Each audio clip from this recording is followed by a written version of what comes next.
rookie akong coach, pinili kita maging lead guard ko, sabay tayong kakarga dito.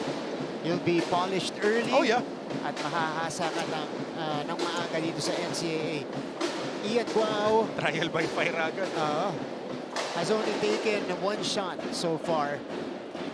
And he is not in the starting lineup for San Sebastian here in the third quarter. They're opting for a bigger guard lineup in Felibrico and Gabat. Veterano yung backcourt nila dito ngayon. So EAC will start the second half with this possession. Kinal has been silent and he breaks it with his first shot of the third. I told you, this guy is a corner and three-point specialist. Lagay mo siya dyan sa right corner, deadly. Lagay mo siya dyan sa right wing, deadly. That's the team captain of Good EAC. Backdoor sa ilalim. Castor now with 8 points, coach. Interior passing. Good pass by Leo Velasco on that underneath loop. Oftana uncorks, no go. Rebounded by Felibrico. Kinukulit ni Angeles. And TJ, being the veteran that he is, alam gagawin, natapigan. Double black eye. Siya na yung natapikan. Doon sa sundot niya, siya pa yung na-foul. So balik ang bola sa EAC. You mentioned earlier, Coach Hammer, it is important for EAC to establish a safer cushion against this young and unpredictable San Sebastian team. They're not going to stop. Ito si Kinal. Oftana inside to Loristo. He's got De La Rama on him. Good matchup at the post. Loristo will post up the rookie. He sends it out all day for Wilmar. It drops in. Confidence of Oftana is sky high this season. Parang siya yung default outside sniper talaga nila. And he likes that role. So ever since high school, yan yung ginagawa niya. He really has that shot from the outside. And now I think he's on his last playing year. Sabay sila ni Yuki Or sabay sila ni Justin dahil nag-residence din siya ng isang taon. Third triple of the game for Oftana. Felibrico, two-man game. That's Velasco scoring on the roll. Good catch there by Leo Velasco and ever so slightly kissing it off the glass. Now we pass it courtside. Coming from the dugout. Teka, tingnan muna natin kung masushoot ni Kinal. In and out for Nico. Now we pass it to Christine San Agustin. Christine, go ahead. All we have is all we know. Yan ang paalala ni Coach Rob Rabagales sa Stags as he reiterated his message before coming into the game, and that is to stay grounded in their foundation. Coach Rob also pointed out two key areas for improvement. Una na dyan is for the team to have a better read of their flow at kung may nagkakamali man, keep going and learn to adjust accordingly. Second, he urged the players to play smarter in the second half. Coach Rob pointed out that the effort is always there and it always will be, but emphasized that it's only a matter of time before they can close the game in their favor as long as they make the right decisions on the court. Update naman kay Resho na natapilo kanina, tinanong ko siya kung i-rate ang kanyang pain and sabi niya 6 out of 10 pa rin ang sakit ng kanyang left ankle. Kaya naman titingnan pa rin natin kung makakabalik pa rin siya sa game. All for now, back to you guys. Thank you so much, Christine. You saw Christian Risho on the sidelines. He's on the bench of San Sebastian, still hoping to come back, pero maganda yung instructions at mensahe neto ni Coach Rob sa kanyang team. You know, they continue to do the right things and execute the way they planned it in training. Good things will happen, will continue to happen for them. Just follow the game plan. Yan ang hardest. As a coach, I'm speaking now not as an analyst, pero as a coach of college athletes. Kasi especially if you're handling a little bit more of a veteran team, may mga sarili na silang habits. Yung buying into the game plan that, look, we did the thinking for you, execute it, and then we'll take care of it. Execution. So that's, yung mga detalye, yun yung nag-iiba yung mga championship winning teams sa mga teams that are just inconsistent. Details and execution. Kaya mo bang sundin yung detalye? Meron ka bang bandwidth to execute the game plan? And Coach Rob is, you know, handed with this young lineup. So mas madali yan dapat. Kasi susunod ka na lang Yung buy-in, tama. Buy-in ka na lang kasi yan ang kagandahan din pag bata yung team mo and you're growing with your squad as we see this block by Wilmar Oftana in transition. Pero yung tapikan, Nako. buti na lang, hindi ako referee. Kasi kung pagbabasihan natin yung direksyon ng bola, it's on De La Rama. Pero kung last touch, mukhang kay Wilmar. Pero going back dun kay Coach Rob, Yeah.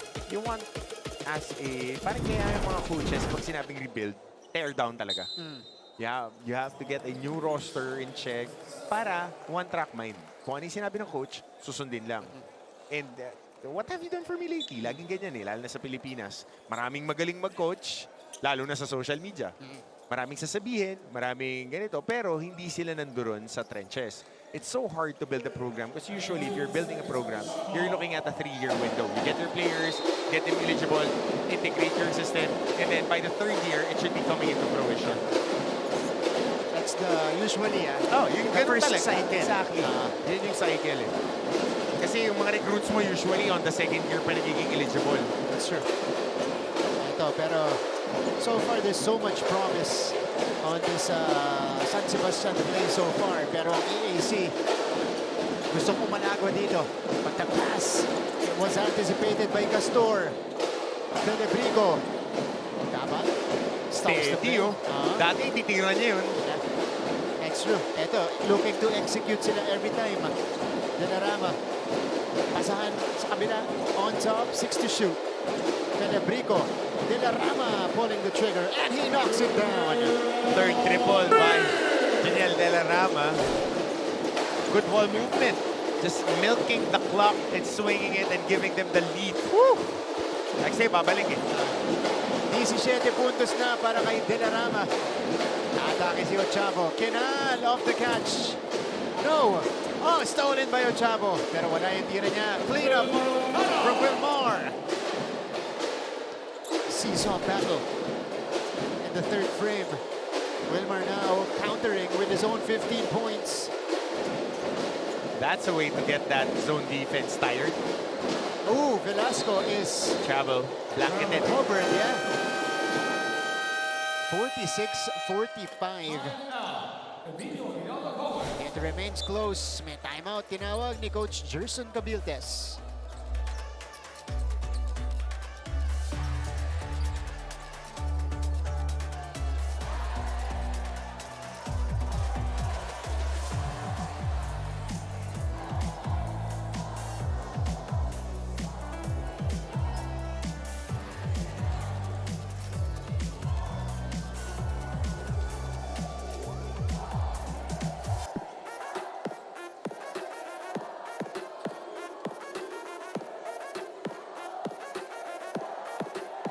Balik sa ating laban, Tropa Cam. Ba, naka-uniform yung magtotropang to. Okay. Naka-New York Jets na hoodie. Napanalo. Napansin mo pa yun? Yun ang napansin mo, ha? Okay. Ito mga tropa natin. Junior players to. Diba? Mga naglaro kanina in our juniors division of the NCAA because you know, if you go here and watch the games, first Full game game natin. day. Full game day, exactly. First game juniors, dalawang sunod in the seniors, and then last game juniors. Ayan. Hello sa mga tropa natin dito na umattend on a Sunday. Yep. Right. So thank you for joining us and watching live inside Phil Oil. So alam natin na hindi yan free cut. Talagang invested sila. Correct, correct. Ano yan? Oh, si Arman or Arnan Juntis. Shoutout po watching from Barangay Moonwalk, Paranaque City. Coach Hammer and Coach Martin always watching Batang NCAA since Pinatubo. Trio days of San Sebastian. Ayoko na maalala yung Pinatubo trio. Grabe yun. Legendary yan. Ian Pascual, Sanggalan. Abueva, tsaka Sanggalan. Oh, Joy Sancho is a fan of Ian Cuajao. Sana makabusto para kay Ian, who is now on the floor. He is back in the game. Si Romel Sena, another San Sebastian fan, mukhang dominated ng Baste fans. Sana magparamdam mamaya yung mga EAC fans. Andyan lang yan. This is Another point, another basket for So, the EAC Generals. Laking bagay dun sa laro ni Kinal yung na-shoot niya yung isa outside shot kanina. Ngayon yung close out sa kanya, long close out na eh. So nakaka-atake siya ng mas madali. And Brian Angeles adds on to the damage. Coming off a stop. Oh, another steal here? Nope. Risha holds it. Guahao to the corner they go. De La Rama stepping through. Difficult shot. No, he gets his own miss. Pero dalawa na yung bumantay sa kanya doon. Angeles tumatakbo. Angeles taking it all the way. Excel gamer. Open court transition basket off a stop. Forcing numbers and getting a transition layup. It is an 8-0 run unleashed by EAC.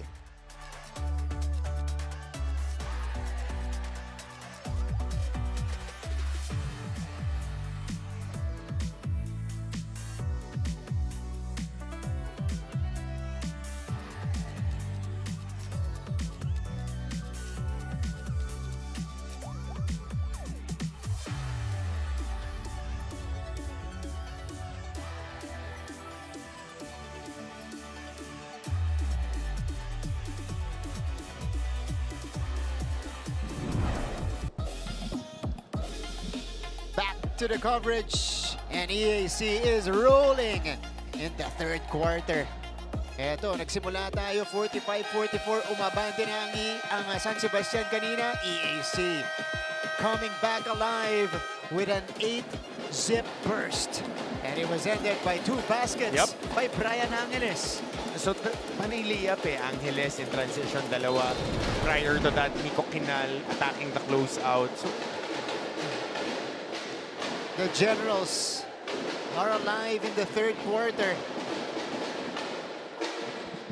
Ito yung sinasabi natin na separation na kailangan nila against a young team like San Sebastian. And now they're ahead, 52-45 on the other side. This is now a test for Baste if they can come back, because in the previous 2 quarters, ganito rin. You know, they faced deficits throughout the game. Nakakabalik sila so far. the key part will be getting Ian Guahao going. Kasi this guy is, how you have been saying throughout the coverage that he is very, it's a very good point of attack. Na shooter, scorer. Pero nadidepensahan din kasi dahil papalit-palit yung bumabantay sa kanya. Halin-hinan talaga. Tapos sumusona pa rito. Kailangan maging mas assertive siya kasi the shots should be taken. Kasi ayun, gumagana si De La Rama, gumagana si Castor. Yung Guahao lang talaga yung missing link dito. Shoot that. There you go. He heard you, coach. There And you he go. gets the bounce. There you go. First basket of the game At saka for pagka Ian Guahao. Guahao yung apelido mo, dapat di ka mahiyain. The younger brother of Deo Guahao, Fletran. Iverson screen. 4 points now for him. Lead is down to 4. Brian Angeles stolen. What a snatch by Risho, and they have the numbers. Risho, no. Follow-up, yes, for Lumanag. I told you, they're not stopping. This is a young squad that they would force turnovers. And the moment that Guahao makes a shot, mag-iiba yung complexion eh. Right on cue, they get a 5-0 run off a timeout. Brian Angeles off the glass and in. Tough shot. Yeah. Nagising na rin itong si Angeles, who now has 6 points all in the third. Malaking guard din kasi he's around 6'2 eh. Tapos pag si Guahao yung may bantay sa kanya. Lumanag surveys and sets things up. Lumanag takes the 3. No short. Tapos, Ako, hanapin ko yung Guahao ulit. Tumama na ng isa eh. Kaya meron kong ganun eh. Court awareness na... yeah, Lumanag. Oo. Naiwasan itong depensa ni Ochavo. That Good was footwork. Yeah. Ganda ng pivot niya doon. Pero ito eh, pagka tumama na yung isa sa mga potent guys mo, you have to give him an opportunity to make a shot again. And pinapasabit nila si Guahao kasi tatlo na rin yung foul ni Ian Guahao. But you gotta get him going. De La Rama will pull back. De La Rama decides to shoot. Might Rattles not be out. the best of shots. Yeah. might be one of the iffy shots na tinira dito ni De La Rama. Lucero was able to get away off the spin. 9 points now for Aldeo Lucero, who has been the energy guy for EAC. Yeah, playing a little bit more in control. Finally. Yeah. Lumanag waits. 2.5 to go in the third.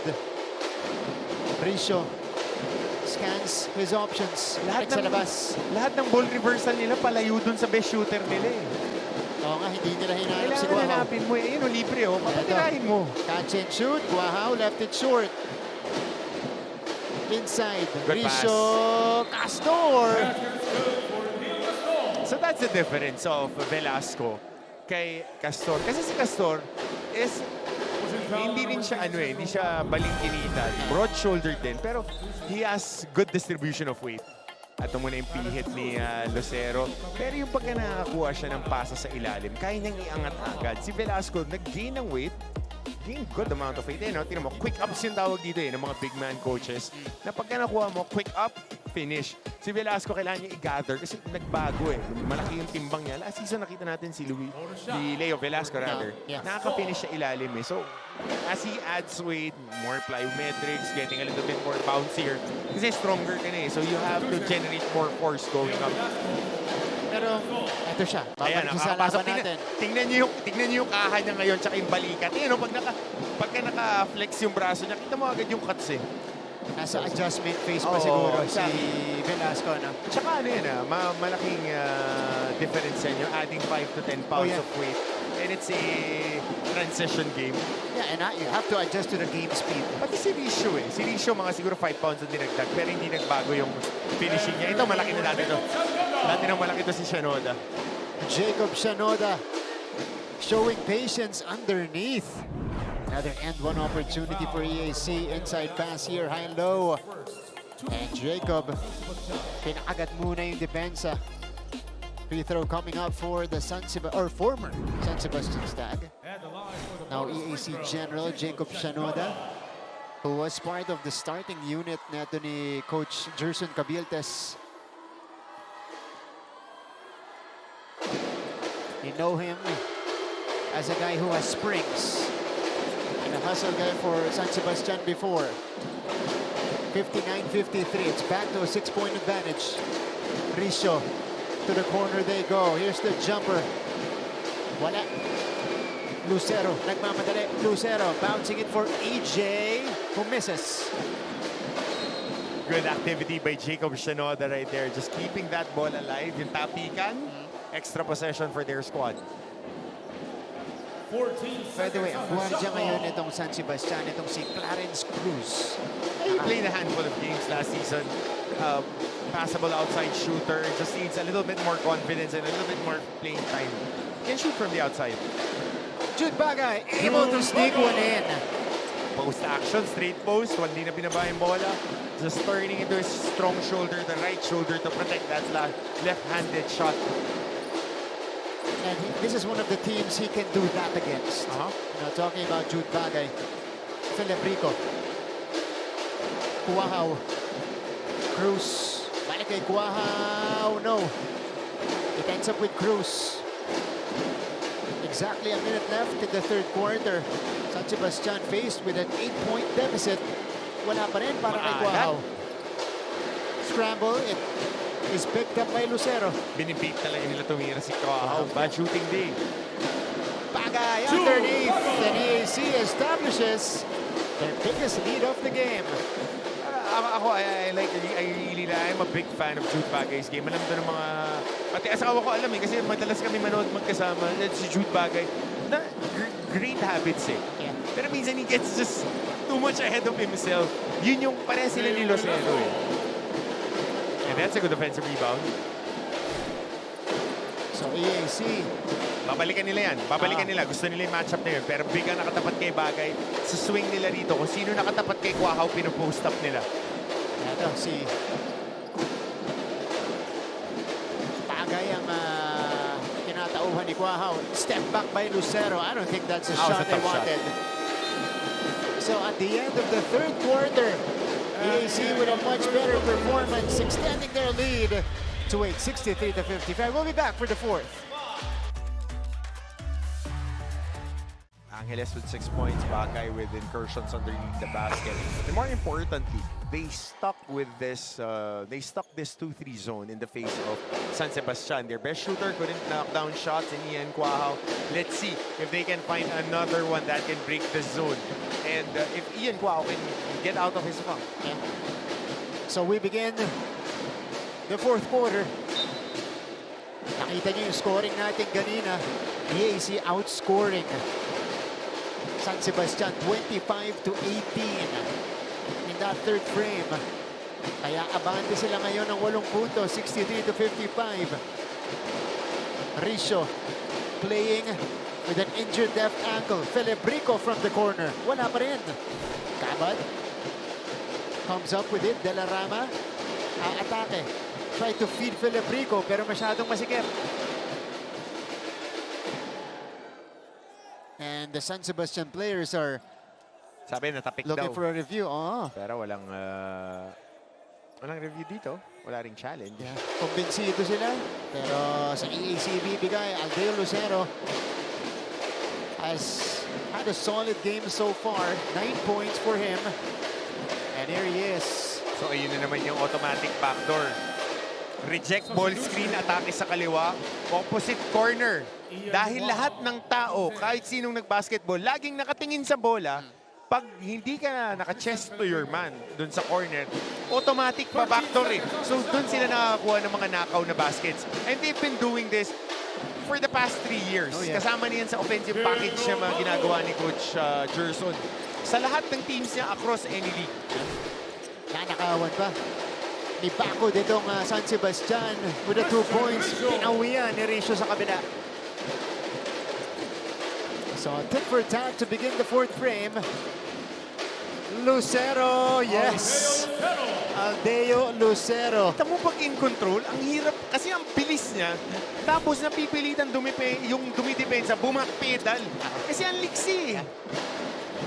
Talagang ganyan laruan nito ni Lucero. And here's a steal for EAC. Bagay. They don't have the numbers. He got tripped. But there's a foul. This gives us an opportunity to go courtside with our fourth quarter report from Christine San Agustin. Christine? Thank you, Martin. We cannot just accept that we are at the bottom of the barrel. Ayan ang paalala ni Coach Gerson Cabilte sa EAC Generals as he also reiterated how badly they need to go home with this win. Coach Gerson also reminded the team of how they need to continue playing with composure and a sense of urgency because for him, winning this can reclaim their identity as competitors in the game. All for now, Martin and Coach Hammer. Thank you, Christine. Yung pala yung nagpagising para dito sa EAC in that third quarter. And, you know, you gotta zoom in on their sense of urgency. Especially in that third frame when they had the 8-0 run that really opened things up for them. And they just need to find that groove na pinpoint, sino yung mga... Kasi ganun yan eh, may hierarchy talaga lagi. Ano yung points of attack natin? Tulad nito, ito yung huling foul kanina kay Jude Bagay na natisod eh kasi susundot ng bola. It wasn't a shooting foul. Pero tapos So, oh, nice block coming from De La Rama. good defense by Juniel. Ito na si Ian Quahao. San Sebastian facing a 10-point lead. Oh! De La Rama collects. Shot clock is down to 8. Gabat will make his move against the rookie. That's a foul. Hand check foul on EJ Castillo. So this is another guy they can get going. Yung cross arm talaga na impeding the motion of our attackers dito sa NCAA. I'm giving a big thumbs up sa officiating natin. They've been very consistent from game 1 till the current game. Na consistent sila na if you're impeding, that's a foul. Lucero with the steal and the score on the other end. Na-experience. Na-experience. Hindi nakita yung kaliwang kamay. But that was a good move by Aldeo Lucero. So sobrang bilis niya. And nasa kabilang angle yung referee. Yung konting-konting tapik sa braso, laking bagay. It's not an offensive foul. 13 puntos na para kay Aldeo Lucero off the bench. He is their biggest producer off bench so far. Gabat going baseline, nicely done. Nice defense by Shanoda. Lucero bounce pass. EJ with the left hand. Good and selfish play by Aldeo Lucero. He had 2 successive attacks and then giving up that extra pass. Alam mo, ang ganda ng nilalaro niya yung pag-i-ease in control niya. Biggest lead. That's it. Gabat for 3. Maalat ang shooting ng San Sebastian ngayon. Walang mahulog dun sa mga binibigay sa kanilang outside shots. Single 7 high ball screen. out of 23 from long range itong San Sebastian. Lucero going around the defense. Off the glass, too strong. Risho is down. De La Rama. San Sebastian looking to set things up and finally break the dry spell. They go to Guahao. Gabat steps into a 3. It's good. Ito na si Polo Gabat nailing his first shot of the game. Saka nakita mo, in-embrace niya rin yung role ng pagiging defensive player. Ako, I like the development of Gabat. Grabe naman. Grabe naman yun. When crafty against 2 defenders. And that's the perfect word. Crafty post player. Itong si Jude Bagay.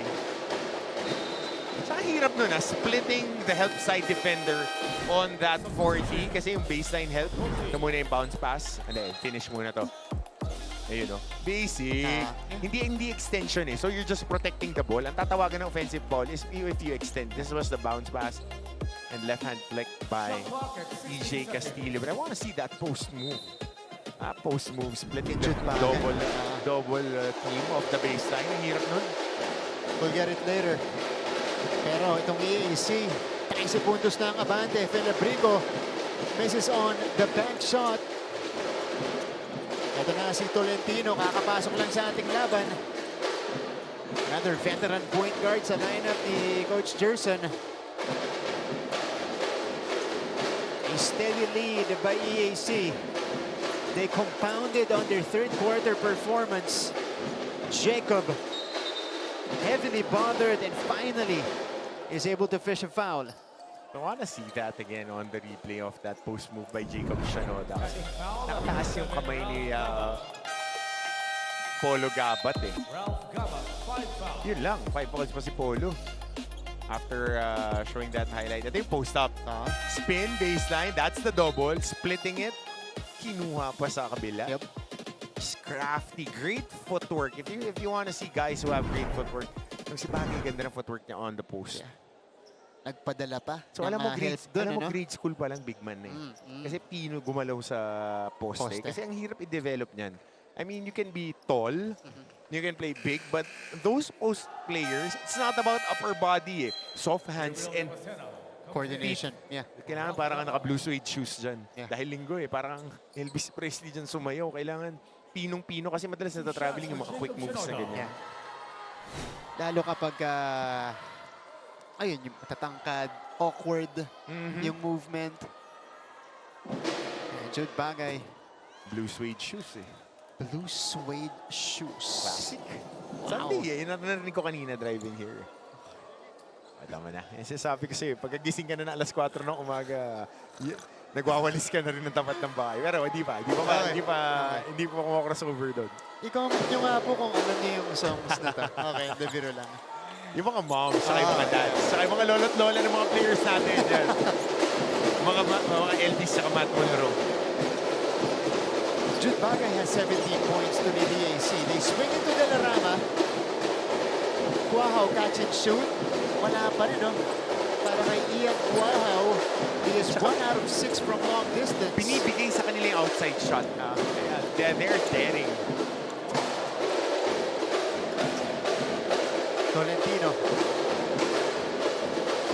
Tolentino has got Castoro on the switch.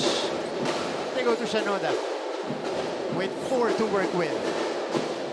Outside pass. Oftana beats the clock. Good zip pass. Tsaka, ang laking bagay nung facing the basket. Face basket. Ito naman hindi ganun kaganda yung post. footwork ni Shinoda. He's more of a two-foot finisher. So you skip pass. Ganda bagay nun. Ganda nun yung face basket. Kasi pag hindi ka post player, Norman Black corollary, if you're not a post player, face the basket. So you would have more options to swing the ball or get a grenade, yung dribble handoff sa taas para meron kang ball screen action. Mas magiging effective ka sa roller. Ito naman. Kakabanggit mo lang yung handoff. Si Shinoda rin yun. Oo, ganyan lang lagi. Pagka hindi ka, ayan, kasi crash boards player si Shinoda eh. And the threes are going in for EAC. Tolentino. Binanggit ko kanina, shooter din tong Tolentino. Yan yung build-up ng mga guards nila. De La Rama couldn't answer. The opposite is happening for Baste. Mamagana rito yung lamang. One shot, one rebound lang nangyayari. San Sebastian, after scoring 37 in the first half, they've only scored 25 in the second half. Habang itong EAC, 41 points na. Oftana. Angeles, baseline, no.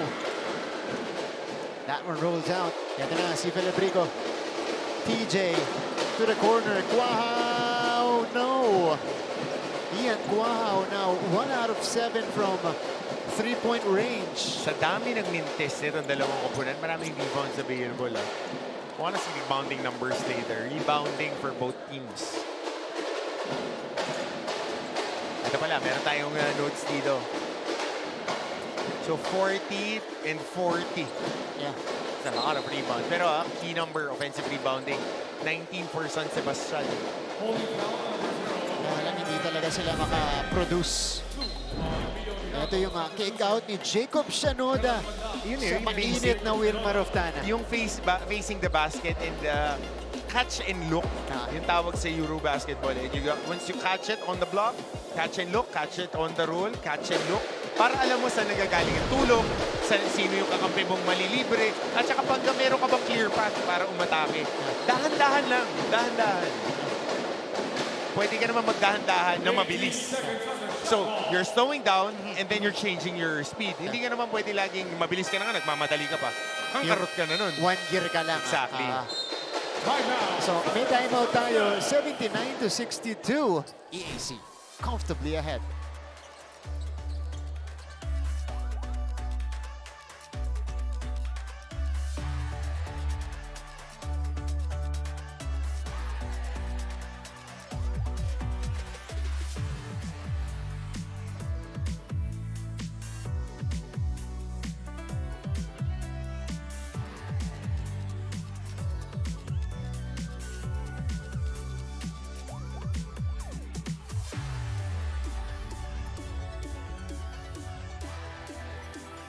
Balik sa ating laban, Coach Jerson Cabildes took his team a while Coach to Stevenson get them Chu. going. Yeah.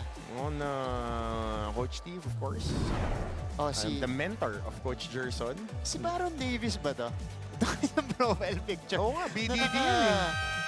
Dapat, May auto-dunk icon yan sa NBA Live. dapat we believe yun, ha? Oh, supporter ng San Sebastian, Carl Bangon as well. Ay, magandang araw sa inyo. Enjoying the action. Commenting on YouTube. Coach Hammer, shout out po! Sabi ni John Albert Santos. Ayan, supporter ng EAC. Ayan, magandang araw sa Kilala iyo. mo ba to? Hindi ko alam eh. Sa sobrang dami kong kaibigan. Kasi, alam mo may certain... Ay! Everyone Okay. coffee. Oo, yan. Mga kaibigan natin yun doon. Yan. Meron kasi ako certain kinship sa EAC dahil kay Coach Nomar. Okay. So, mga kaibigan ko, one of my closest friends, si Jim Biray, married one of the female basketball players ni Coach Nomar sa EAC. And barkada kami ni Jim. So, we always spent time there. We were able to shoot after our playing careers. Tsaka naging player din ako ni Coach Nomar. Okay. So, yung EAC, even before they joined the NCAA, nakaka-workout ako doon, certain kinship of na on the community. So alam mo yung Oo. kultura, kumbaga. Iba doon. Tsaka ang ganda ng facility. Isipin mo, para kami Olympic Center. May pool, may weights room, may court, may volleyball court, may mini court oval sa taas. So, Located in different levels Oh, yeah. Of the building. Yan yung, tsaka ang gagaling EAC ng gym. mga physiotherapist graduates Oh, yeah. nila. Center for Excellence nila yan, PT, and a lot of other medically affiliated courses. That's right. De La Rama. Still trying for San Sebastian here. He has a double-double. Pero itong si Jonel De La Rama. Medyo humina yung scoring here in the second half. Look at this, coach. 17 points, 14 rebounds, 2 steals, 1 block. And in the future, if he keeps up, if he keeps producing these kinds of numbers, this is mythical 5/MVP material. Yeah, right now, Yeah. with the way that he's rebounding, again, when you compute the numbers, when it comes to our top 5 players, it's stats based, and it's there is a heavy load on rebounding. It's a heavy point scoring pagdating sa rebounding. And when you're getting 15, 20 boards a game, you would be in that conversation, and not only in the mythical 5. More importantly, Rookie of the Year. Freshman of the Year. Kasi magkaiba na yung Rookie of the Year tsaka Freshman of the Year. That's true. Yung Rookie of the Year, kalaban mo na dun yung mga Ajante Miller, yung mga bagong mga Rafi Celis, kalaban. Pero yung Freshman of the Year, bagong graduate. But we can also argue, napapalag dun si Junel. 23 rebounds. Oh, yeah. Pagka 23 rebounds ka, tapos si Coach Hammer yung nanonood, hindi natitigil yan. Buong season, ikukwento ka na niyan. Kasi it's a lost art eh. Yung multiple effort rebounding, ang laking bagay niyan. And he's a rookie. And it translates kung rumi-rebound ka ng under 12 ka, hanggang pro re-rebound ka. Imposibleng hindi. Kasi it's in your DNA. That's right. The final 2 minutes of this game, EAC has blown this one out. 79-63 with a big second half. Again, parang diesel itong EAC Generals. We kept talking about them, trying to build a bigger lead against a younger San Sebastian team. It finally happened in that third quarter, and they never looked back. Because their zone gave the shots that San Sebastian had trouble with. Ngayon, going back to wearing my coach's hat, coaches and the offensive scheme needs to fabricate open shots. They need to fabricate open shots like that, of an inbound. It's the player's responsibility to knock down those shots. Ginawa na ni Coach Rob yung trabaho niya eh. Bigyan kayo ng open shots in depensa, binibigay sa ating outside shots in scheme, i-open up natin. Ang trabaho mo na ngayon mag-shooting. Mag-shooting ka na mag-shooting. Definitely si Ian Cuahaw. Maaga ba? Alas 2 pa lang pagdating niya sa San Sebastian, kukuha ng bola yan, mag-shooting yan buong hapon. Ian, itag mo ko dun sa video. Sure yan. Speaking of shooting, dalawang sunod. Exactly. But, yeah, a little too late for Philip Rico. He's another player who kept trying earlier from long distance. Ngayon lang nahuhulog. Exactly, and knowing how competitive these players are, and with social media, alam nila na marami silang minintis na makikita nila on the scoreboard. Gagawin nila yan eh. In the afternoon, adjust ako agad. Shooting ako, konting pagod. Ligo, tulog lang ako ng konti. Nakatira ako sa dorm. Mas misi Postanes on that dive. Ligo lang ako, kain ako ng marami. Bawi, recovery meal, tulog. Simba ako sa Basilica. Akyat ako ng alas 5 hanggang alas 7 ng gabi. Libre yung ilaw. Hindi ka naman papatayin ng ilaw ni Father Verge. Shooting ka dyan. At saka ang kagandahan, yung mga ibang assistant coaches nila, stays in the dorm. The juniors, sila Coach Raymond. So, you can work on your game. And as a college player, it's your responsibility to work on your game. Yep. That is right. Especially a tough outing like this, or after a tough outing like this, as Postanes scores underneath. Coach, ito yung EAC. From the previous game pa nila. Kasi in the preseason leagues, ang ganda ng pinakita nila performance. Definitely. They won a championship in the preseason. Exactly. And it hasn't translated so far here in the NCAA until the last game against Arellano, up to now against San Sebastian. Saka again, it's a classification round. Walang ma-out. Yun yung sinasabi ng mancom natin in the meetings. Just get your licks and then get an advantage. Get into the play-in. Kung number 5 ka, talunin mo yun, and then you just need to have 5 wins. Get into the play-in, win in the Final Four, win in the finals. Those are the 5 most important games. Whoever is the healthiest, whoever is in the tip-top shape, whoever has the best players available, that's the team that will win a championship. That's right. Ganun kasimple yan. Even the trajectory of the team. Whoever's in the peak point And they're higher than the peak points of the Yeah. other teams. Has a high chance of winning this year. Okay lang yun. Number 1 ka, pero ubos yung player mo. Uh, I mean, sunog na. Burnt out. Hindi na makatiin. Walang next level. yeah. So doon nagkakaalaman yan. Alam mo yung Marty, kung nagpapakondisyon ka, when it comes to long races, marathons eh. Yeah. Kailangan may pacing ka sa sinasabi. Sino yung may baon sa dulo?